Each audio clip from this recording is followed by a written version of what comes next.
Today's guest on Adversity to Strength is Erin Mills, a visionary entrepreneur, multi-salon owner of Theory Salons, and an advocate for women's healing and empowerment. Erin's path to success has been anything but easy. After opening her very first salon just 5 months before the world shut down during COVID, and then facing a devastating flood only weeks after reopening, she found herself at a crossroads. Running on savings, even selling her home to keep her dream alive, Erin could have walked away. Instead, she chose resilience. Through sheer determination and support of her community, Erin not only kept her business afloat, she cleared debt, became profitable, and surpassed $1 million in sales in her first year. Her story is proof that adversity can be the foundation of extraordinary strength and growth, but Erin's impact goes far beyond business. She's deeply committed to creating a safe space where women can heal from trauma, grief, and societal expectations. Through initiatives like her meditation and tap-in program, she empowers women to sit with themselves, embrace both pain and joy, rediscover who they are or truly called to be. Erin's journey is a powerful reminder that no matter how broken we feel, it's never too late to begin, and that strength often comes from the hardest seasons of our lives. Erin, thank you so much for coming onto the podcast today. Oh, thank you, Lee. I am so excited to have this conversation today. Me too. I've been looking forward to it for a good few weeks. Oh. Take us back to the beginning. Tell us where your journey started. Yeah, that is such an interesting question. I feel like today I would really like to talk about the journey of getting out of survival mode, because you just heard my introduction and it sounds like, wow, she made it. This is wonderful. And it was Definitely. wonderful. But in those moments, what I realized and what isn't said is that when I opened the first salon, it was less than a year after I'd experienced the most grief I've ever experienced in my life and was diagnosed with PTSD. In that opening of that first location, I, looking back now, really used that to not have to feel all of that pain. And what was a wonderful thing that kept me focused, it kept me really with a mission, it gave me purpose. But I still, even though I walked through and did all of those great things, once I slowed down, I came back and had to face that grief that I ignored for a really long time. What was the grief that you faced? What happened there? So in December of 2018, I was pregnant and I had a miscarriage with my only daughter. But that same day, I almost died, and the doctor saved my life. So it was very traumatic. You know, when you go Yeah. through a near-death experience or a loss, it's something that you think for anyone. I can't speak for anyone. For me, it felt very much like a before and an after, like very much Yeah. like I had had just woken up and I was feeling for the first time, feeling everything that I had pushed away from childhood. It all came back to me, and realized too that in a blink of an eye, your life is so fragile. It's so fragile that we have no idea, like that before and after. It was a gift. It was a trial, and it really fueled me to create safety in all areas. And I didn't start within, I started outward. I started creating safety for other people. And that pain is something that still lives with me. And it is one of my driving factors. That safety, eventually I realized, oh my God, now I have to create this for myself too. I couldn't keep running and running, even though I No. tried hard. Yeah. Yeah. Eventually, when you've got trauma, PTSD, you suffered a loss, you have to deal with it as a therapist, that it catches up with you. There's only so far and so long you can run. When did you Yeah. realize you had to deal with it and face up to it? It wasn't for a while. I was really proud of my post-traumatic growth. I was so proud of all the work I was doing, and Yeah. how hard I was working and not sleeping. And I opened this business, got through COVID, was closed for 10 weeks. Our salon had a flood 2 weeks after we came back, and we had to go out again. We had to take everything out. And it wasn't until after 3 years later, I opened my second location and things started going wrong again, that it finally hit me. Oh my God, I've been running this whole time. And I have been so focused on proving that I'm okay and creating safety for all these people that didn't have a safe place to go. And it was really after I opened my second location. So this was 4 years after I lost my daughter. It was 4 years later that I realized I thought I was healed. I thought I was doing so great, and I wasn't.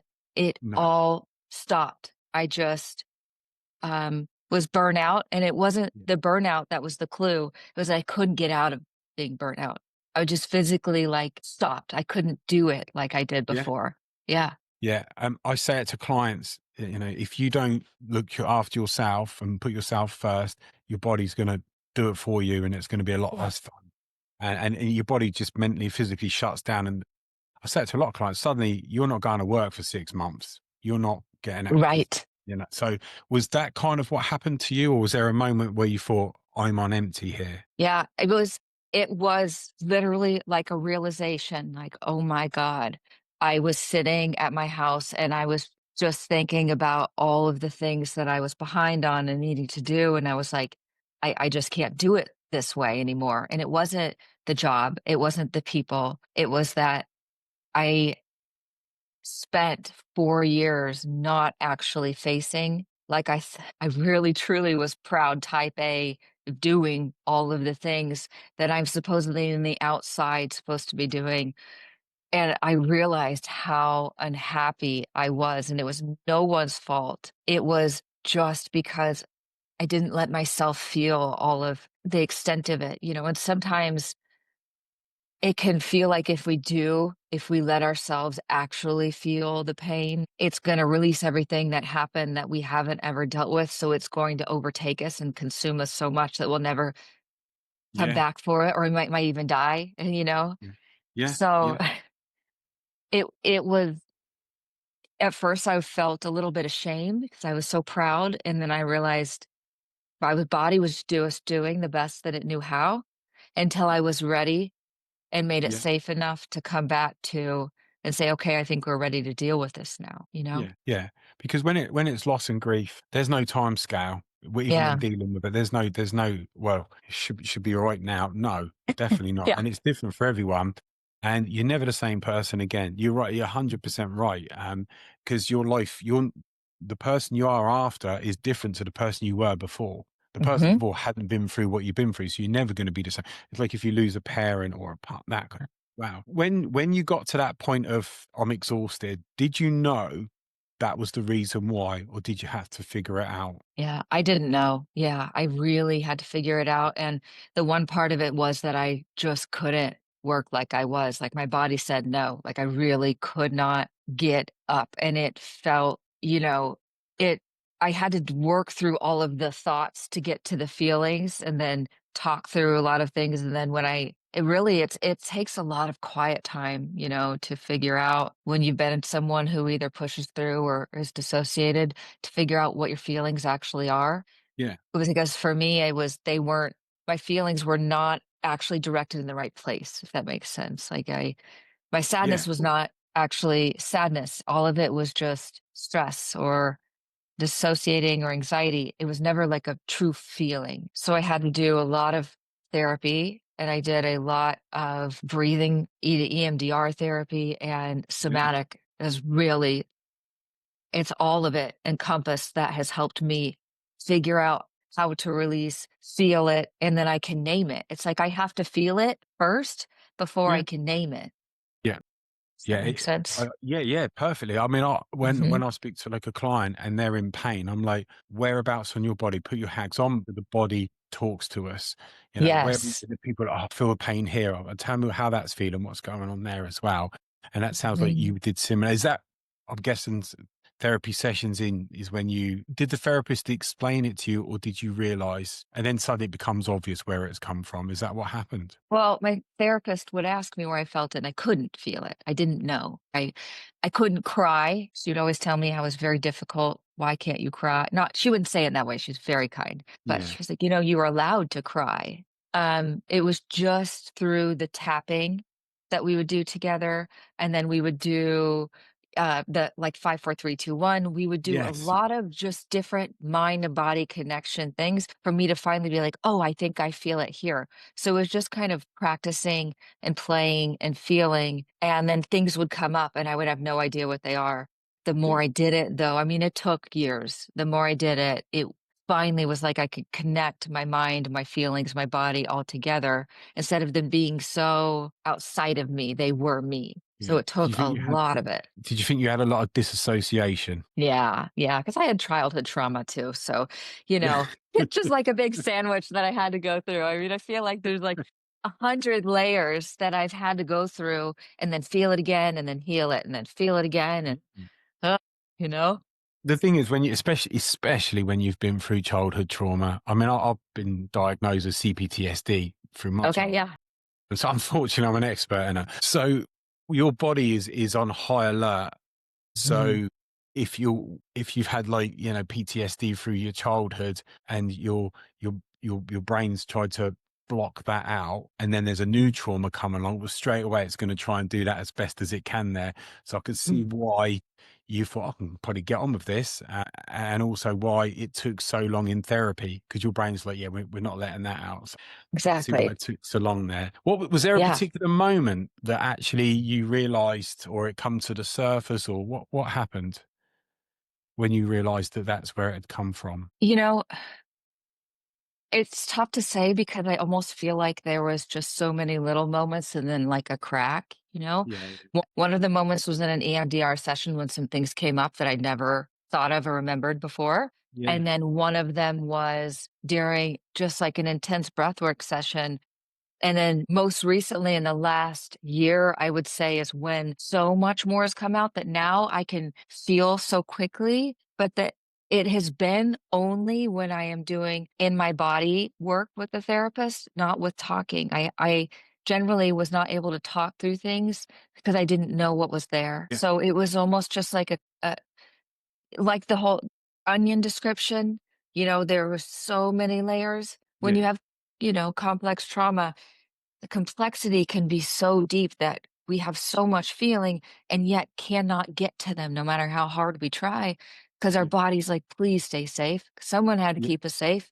Yeah. Yeah. And so knowing the moment, I can't say that. I just can remember so many things that led to the realization that it was me who was the problem and the solution. Was that the Yeah. moment you thought, I can get a solution now? Did you feel like Mhm. see light at the end of the tunnel at that moment? Yeah, and it has to do with not running away anymore from the things that feel like they could kill us and realizing obviously, our bodies think that there's like a tiger coming after us and just continuously telling it it's okay. And me learning how in the moment because okay, after PTSD I had severe panic attacks and so for months after I had to have something to make me feel like I was rooted to the ground, if that makes sense. Something had to keep me like tethered.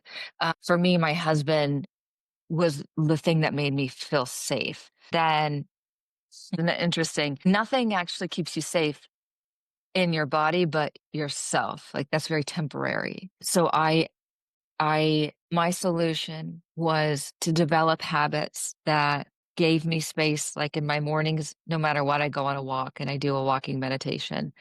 And then I will do a brain dump of all of the things that just come out, and then I let it go. And then I don't know if that's helpful for anyone else. For me, it's like just releases anything that came up. How'd you do that? And How'd you release that? How'd you do that? so when I go on my walks in the morning, I do a meditation, doesn't matter what meditation it is, just to get me connected to my feet are moving back and forth. I'm connecting my brain and I am getting present in my body. I have to almost like force myself every day to do that, right? Get present in my body. And then afterwards, all of a sudden things just come out. So I'll either voice note all of this stuff that comes out, or I'll write it. And it can be, I try not to judge it, good, bad, or ugly. And Right? then I let that go. And it is the smallest things like that that has helped me be able to find then what I need. It's like spending that hour and a half for myself. Now I can go back to my business and say, okay, I created safety here. Now, what do I want? Like, how can I make this business wonderful for people, make a difference in our community, create safety, and also stay in my value systems, not overexert myself, still feel fulfilled. It's like I wasn't in the picture because I wasn't really there. Yeah. I took myself out of the equation and I had to put myself back in. It's the same. I mean, for obvious reasons as to why that you would be like that. But I get a lot of clients that will help anyone and everyone they possibly can, but they never Mm. help themselves Yeah. because there's a couple of different reasons, but one of the main reasons is they don't want to face up to dealing with their own issues. So they're Mhm. focusing on everyone else. So for you on the business sense of thing, brilliant, but Yeah. eventually you're going to have to face up to what you've got to deal with, which is what you've done there as well. So it's Mhm. good where you've got the equilibrium now and you've got a balance going. Yeah. Yeah, so one thing that I realized is doing more, and they tell you this, but it's like to really hear it is something different. Doing more is not necessarily better, right? Yeah. I mean, now I see so many of my friends that have just spent their lives for everyone else, like you were saying, but themselves. And I think I've always, in this last year, I've been thinking, like, okay, if I could create those things, at first I was worried, what if I'm going to be lazy now? What if I don't have motivation? Like, what if Yeah. the survival was my only motivation, And luckily, it hasn't taken that away. I was wrong about that. It has not taken my motivation away, but it has taken my focus has narrowed. So now I see, wow, if I could create from such a scared, running, non-feeling version, the things I can create now, people are going to feel the difference from someone who is genuinely happy, who was doing not more than they have to do, but doing the best they can do, because I bet no one else that works for me wants to do too much either. I guarantee they want to look up to someone that is happy and balanced and genuinely knows this is for you and it's for me. Because how can they learn or respect me in a way that says, oh, I want to be like that, if I'm not being who I'm telling them to be? Promoting balance, promoting wellness, and promoting their healing, but not doing it myself is not being a leader either. It's the same for me with as a therapist. Preaching to people to look after yourself, take time out, have a break, and then I'm working all of the hours. So Yeah. I'm, like, I'm like, yeah, you know what? I'm exhausted here. I'm mentally drained. Physically, I'm tired. Right. Why is that? Oh, I'm working 6, 7 days a week with clients. I'm cutting back. I'm letting some that finish once they go. I'm not replacing them. I'll do it in a while's Mhm. time. So, and even with a short amount of time, physically and mentally, the difference that you can feel, so much more energy there as well. Yeah. But I'm there going, I'm not practicing what I preach here, and I'm paying the Mhm. price for it. Yeah, I Mhm. will do. I will do. And I've had people on my podcast that one guy's a lovely guy, German guy. He talks about burnout and how to overcome it and what he went through. He's giving me all these, Mhm. telling me all these things not to do, and I'm like going, yeah, I'll do all of those things. Right, I've got to change it, Mhm. And suddenly you feel a lot better for it there as well. And then you can go, right, I can practice what I'm preaching now. Right. And I would give, people all the time off in the world, like, oh yeah, you gotta have hobbies. You have to do things Yeah, that fulfill you outside of work. And like, well, what makes Erin happy? I have no idea. There were times I remember that I listened to a book and it was like, write down the things that you enjoy that make you happy. And obviously I love my family. My family makes me happy. I'm talking about experiences or hobbies. I couldn't think of anything besides, I was like, well, I like riding bikes. And I think it was because I was in still so much of a survival mode that my body was like, we cannot relax. We yeah, can't be happy because then we're not safe. yeah. You have to stay safe. That's the only priority. We got to lock the feelings in. You can't experience joy, too much joy or too much sadness. And I do a leadership rewiring series with my team now.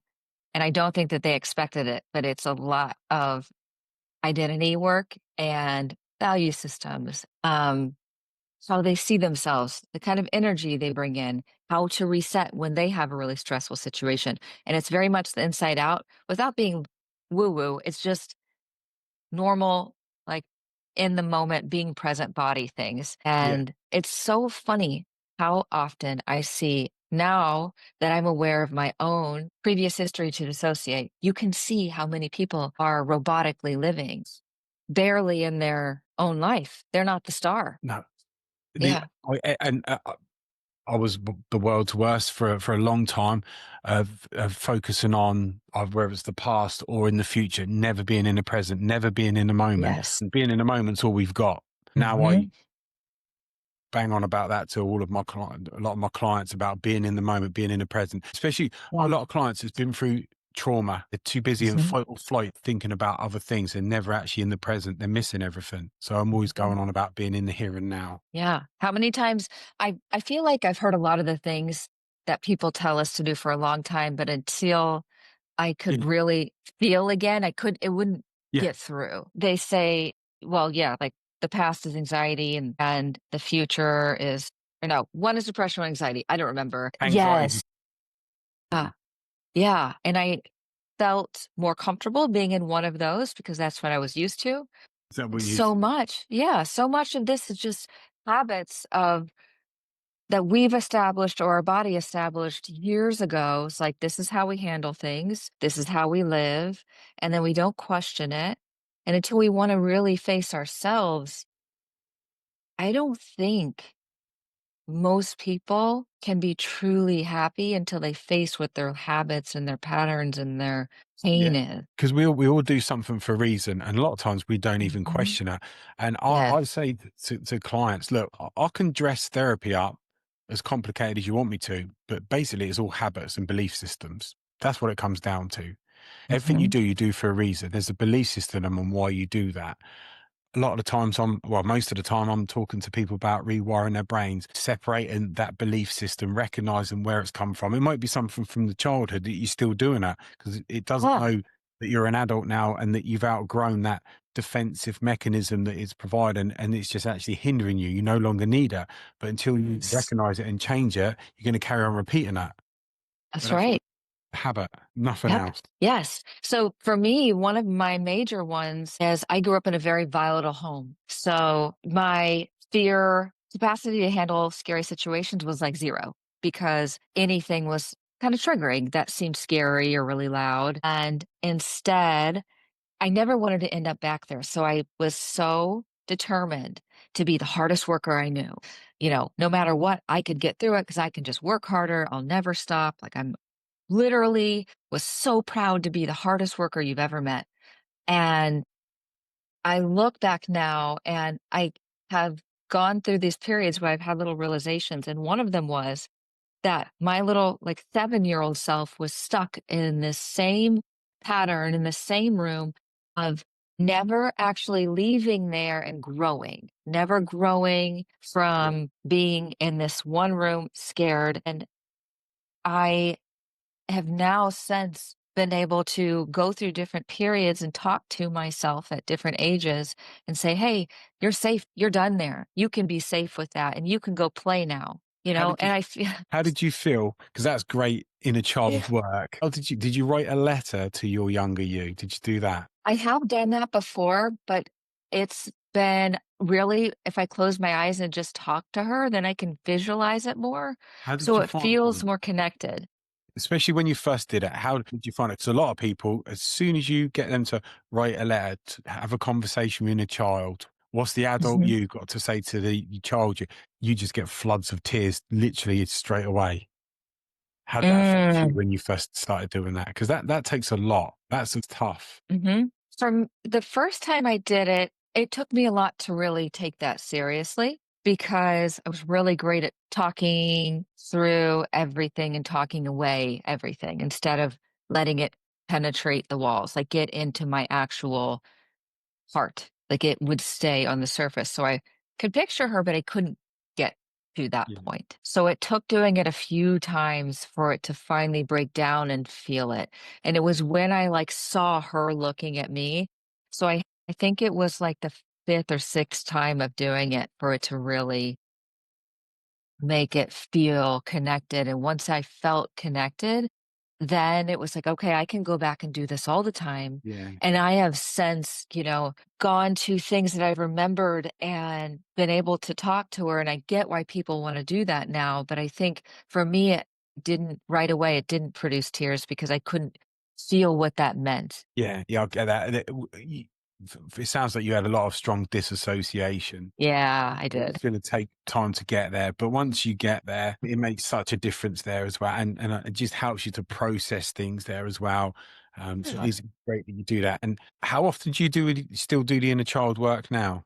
Now, probably at least once a month. I feel like I try to talk to her all the time, and there will be different things that come up because, like I said, I do spend a lot of time now. This is like non-negotiable in the mornings. And then at night too, I even when I'm in bed, I make sure and go through and I do my breathing exercises because it's it's forcing a new habit of creating space. It has changed everything in my ability to feel things so quick as Mhm. opposed to years down the road of feeling anything, you know? So I will see her at different points and I will ask like what she wants to tell me and then we'll just talk for a minute. And there was one I did with one of my mentors a few weeks ago, and we did this whole process where I was like, I feel like she's stuck here. And we talked through it, and I brought her to my new home. And something she told me was like, why don't you tell her about your new life? Like, tell these little moments you have them. And that's something I never thought of or heard of before. Yeah.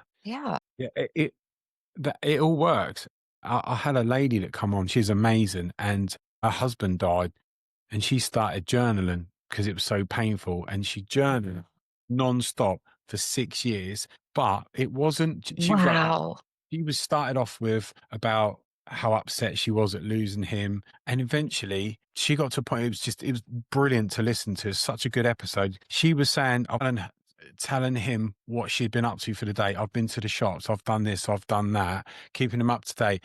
And then she said she got to a point where she's like, "Do you remember when we went on holiday to Italy? Do you remember when you said this and we did that and we went to that restaurant?" And she just said how it processed so much that she got to a point where she didn't feel any pain. And one day after 6 years, she's like, I don't need to do this anymore.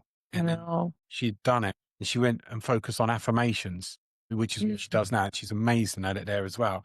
So it goes to show if you do the certain things often enough in a certain amount of time, the difference that it can make. And that's Yeah. exactly what you're doing with the inner child, which is a difficult one to deal with the inner child. It's a difficult one, but it Mhm. sounds like you've got a really good handle of that. I, it took me a long time. So you know, I would like anyone who ever has not done it before to know that you just never know how long it might take you to really be able to connect with that version of yourself because we just don't know what sits between us. But to go from a non-feeling being to someone who feels everything is wonderful and it's hard. You know, it is a hard path to do, but I would so much rather be the one living my life than just feeling like a ghost. I mean, when I broke and I lost my daughter and they saved my life, it was literally like the life was draining out and I came back as a person before I was a ghost. I was a mirror. I was whatever to someone else. And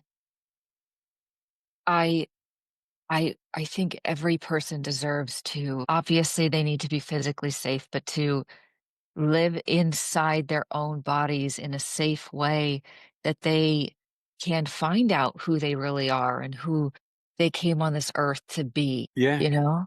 Yeah. And I don't think a lot of people do that until they've been through some sort of trauma or a big Mhm. loss. Because you're just Yeah, going along through life. I've got clients that have gone along through life suffering unbelievable trauma and they're depressed and they're struggling with this and they just thought that was life. yeah, But they had no idea that that's just pain they're in because they've normalized it. So to be able mhm, to change that and realize, actually, do you know what? I'm going to question everything now. yeah, Who am I? What am I? What's the person I want to be? Because some people going yeah, through life, they've never even thought who they want to be. Well, now's the chance because you're working on yourself. So while you're here, who do you want to be? What do you want to be? I wonder how much, I mean, you're very entrepreneurial, very mm. smart, achieve things anyway. So I wonder if you just thought, right, what can I improve on? Or is it a different direction for me? What happened with yourself? Yeah, well, That first, like, happened. I really was worried that I was not gonna have any motivation anymore because at first I was so exhausted that doing even small things was taking a toll because I was doing so much work on myself and my healing that it was hard to do anything extra. So at first I was worried, like, okay, this is it. You might not be successful anymore. And I was wrong. You have to give yourself time. There is a period of time that you have to allow for healing. It can't just come out of nowhere. You have to create space for it. There has to be hours in the day to be able to do this. And sometimes it has to be intentional.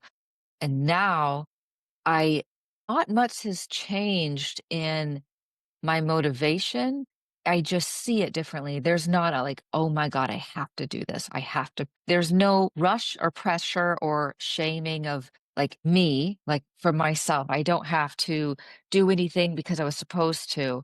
I look at, okay, what are my value systems? In my business, my values are building a wonderful life for my family. My family is the most important aspect.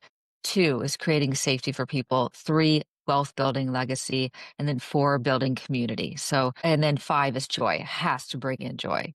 And I look at those things first. And then I look at when things come up that happen that are not necessarily great, I take what I've learned, I remain calm. I'm able to be the calmest person in the storm, which I was taught by survival, and now not disassociate it. I can do it in a really actively present way. And I can make better decisions because they're not from a place of fear, Yeah. scarcity, worrying, proving. Now they're based on my values and what I want. So I'm not doing it in such a negative, heavy way. I'm doing it in a, what do I want? What is the best for our business? Like in a truly, that's intention, actually. Doing it in such an intentional way instead of a reactive, scared, I Yeah. have to do this way. So I didn't change, my lens changed, and now I can create not from. Yeah. And when Mhm, you look at how you view and deal with things now compared mhm, to when you first started and you were worried that if you mhm. stopped that way, you wouldn't be successful. Yeah. I wonder what the comparisons are, how different the two are now when you look. I bet there is no comparison. They would be funny to have both of them in the room because I bet one would be hyper looking around, Yeah, making sure exactly. Yeah, everyone's stress. okay. Yeah, thinking she's hiding it all, and then this one's going, "Poor baby, it's okay, you're alright." Something I've learned too, which I think people need to know this in relationships and in life, is that you can't take the lessons away from someone. And now in my teams, because I have two locations, I have 50 something right now, 51 team members. And when things happen, instead of going in to fix everything, I try to make sure that whatever it's happened with, I talk to the person of what they would do. What did you learn? Why did you do this? And really let them have a learning moment instead of taking it, fixing everything. Then I took their lesson. I'm going to have to go fix it again. So I am enabling me to be the savior, me to be the fixer, and feeling like I have control instead of building a team around me now who can learn from their lessons, feel safe to make them, still has standards. But I let them learn their lessons in a safe way and then have expectations still that we keep moving forward. So I no longer take anyone's lessons from them. That's great. That's great. And how different do you find doing it in that way compared to how it was in the past for you, where you were Yeah. trying to cover for everything? Now I see it big picture. So now I really enjoy that part. Now I'm like, this is cool. I get to sit and I watch them learn in real time, which is really enjoyable. When you see someone Yeah. like it clicks, you're like, this is awesome.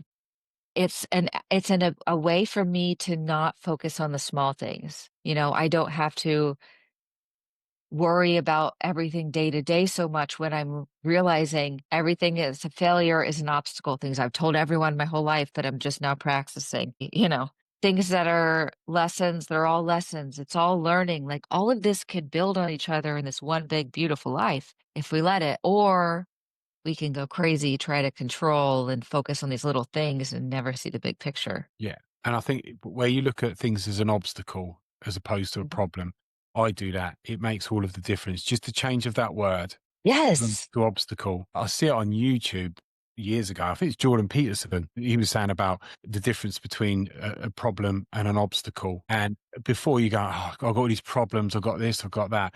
When you change Mhm. it to obstacle, it's almost like, right, I'm determined now. I can overcome this. What's next? Bring it on. And you almost want to run towards it. When it's problem, you run away from Yes. it. So I use obstacle for everything. Even if I don't like it, I'm like, it's an obstacle. I'm going to learn Mhm. something from that and all of those things. And it makes it's amazing how different just a change of a word can be, how powerful that is there as well. Yes. You wanna know the coolest thing? My son is in 5th grade, and they have something called Failure Fridays in his class, and it's this class of kids, and everything is hands-on, and on Fridays, the teacher brings them a project that is pretty much undoable. Everyone knows they're probably not gonna figure it out, but the whole point is to, 1, get okay with failing at something, and 2, they have to write and talk about everything they learned that day along the way, and I'm like, imagine if this is all we're supposed to do with life. This is actually life in such a small way. All I'm 42 years old, and it took me until my 40s to really see that and believe that instead of pushing the obstacle away, pretending it doesn't exist, moving on from it. Like if I just talk myself through it, okay, okay, this happened. This really sucks. I feel that for a minute. I'm like, all right, what did I learn? What can I do next time? Oh my God, I'm literally guaranteeing that I am learning and growing.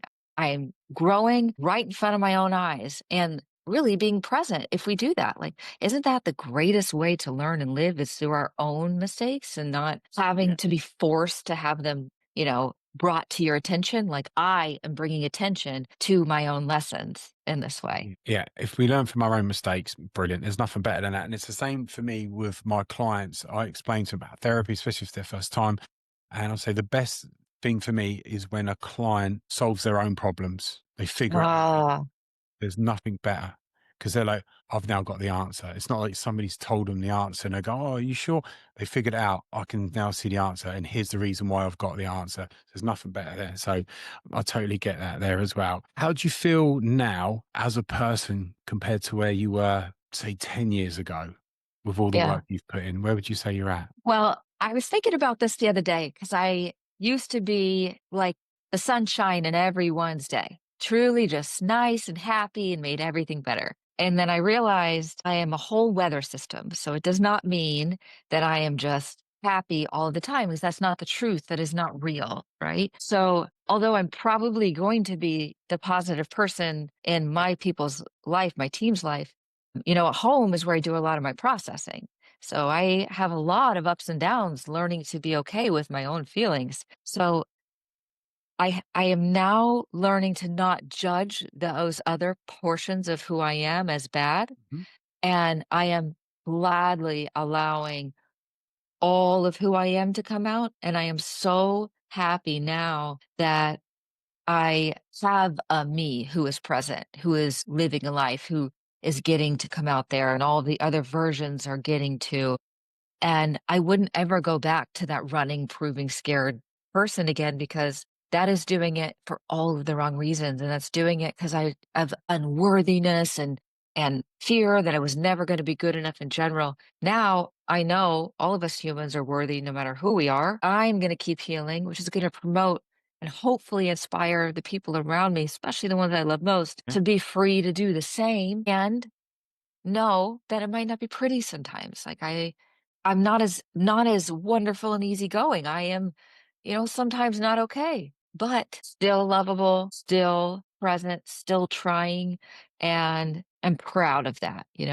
That's what Yeah. I'm proud of now. I think so, and you certainly should be with it. All of your accomplishments, business wise, strength wise, you got your family, and also the amount of work you've put into yourself, and how much. I mean, you're saying about not being that person, you've outgrown and moved on so far from that person. Mhm. You see, Yeah. even if you wanted to be anymore, you've just gone Yeah. past that now as well. I think what you've achieved is amazing, and there's still so much for you that you're aiming for there as well. It's Mhm. been so interesting and so much to learn from, Erin, having you on the podcast. I've enjoyed every second of it. It's absolutely flown by. Thank you Yeah. so much for coming on. Thank you. I really appreciate getting to be here today. Thank you so much. It's been great talking with you.